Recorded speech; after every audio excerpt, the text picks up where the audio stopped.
Welcome to our second lesson. So this lesson we will learn about hand positioning and body posture. How you sit on the keyboard, how your seat positioning and your hand posture. Your hand posture on the keyboard. So without much, let's get right into it.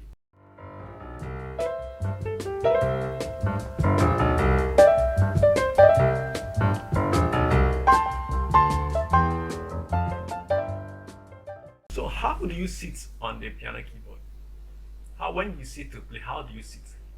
Now you need to take note of some certain things. One of the things is that you should ensure that the height difference between your keyboard and where you are sitting should not be the same. Like where I'm sitting now is lower, while my keyboard comes up a little higher.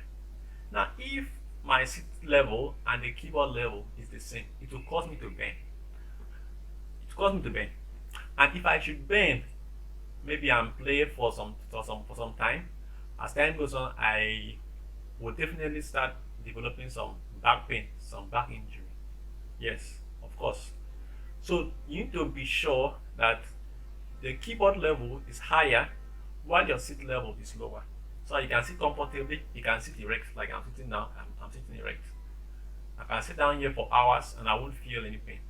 So in your keyboard setting, when you sit to play the keyboard, ensure that you maintain that the keyboard is higher, while let the keyboard be somewhere here and let your sitting be here. So when you sit, everything balances. Your hand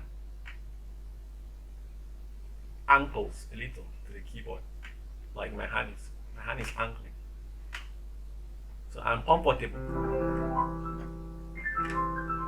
So that is what you need to know about body posture when it comes to sitting down on the piano keyboard. Now, hand positioning. How do you position your hands on the keyboard? How do you position your hands? How do you position your fingers on the keyboard? Your hands should be a little curved, like this, like this. It should be a little curved. So there's this certain posture or the keyboard that can actually teach or that can actually train your hand, your muscle memory on how to place the fingers. I call it the middle C position. This key here is at the middle C. Yeah, we learned initially in our first lesson the names of the keys on the keyboard, and this was C. C is one of two black keys.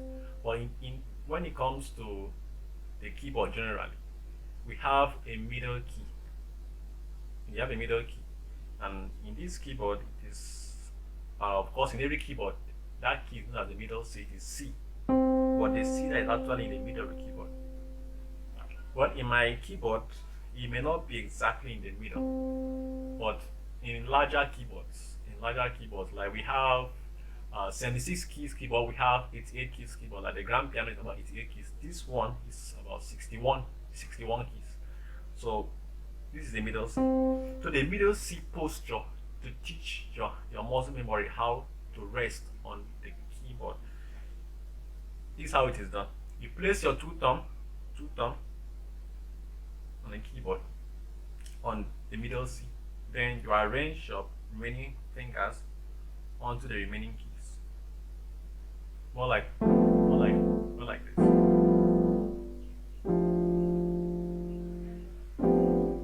So you can actually extend this to other keys.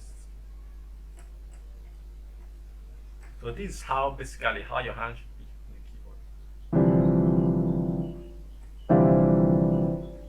keyboard. So that each of your fingers, they are allocated to press a particular key. So you don't have to press two keys with one finger. No. This posture will help scatter, or should I say designate your fingers. So each finger presses a note. Do it every time. Place your hand to align your fingers to the keys. So take note of that hand positioning technique. It's not like the middle C finger positioning technique. So take note of that. Okay, so we will proceed to learn about our finger numbers. And when it comes to play the keyboard, you don't just sit down to play. You need to understand how your hand relates to the keyboard. So now the keyboard, you need to understand that your finger has numbers. So like my finger right now, the thumb is one, number one. The number assigned to thumb is one. Then this is two, my index finger, this is two. Then this is three, third finger is three. Then this is four, the ring finger. Then the tiny finger or the pinky is five. It is 5, 4, 3, 2, 1. So that is finger numbers. You need to know that because we will do some exercises that will require you to have a knowledge of this finger. So that is how far we can go in our lesson today. I'm sure you learned a lot about body posture. You learned about fingering numbers. Look at it. See how you can practice the little exercise that we have done in this video, like the middle C positioning on the keyboard, how to place your hand on the keyboard. So do that, learn that, and I hope to see you in our very next one.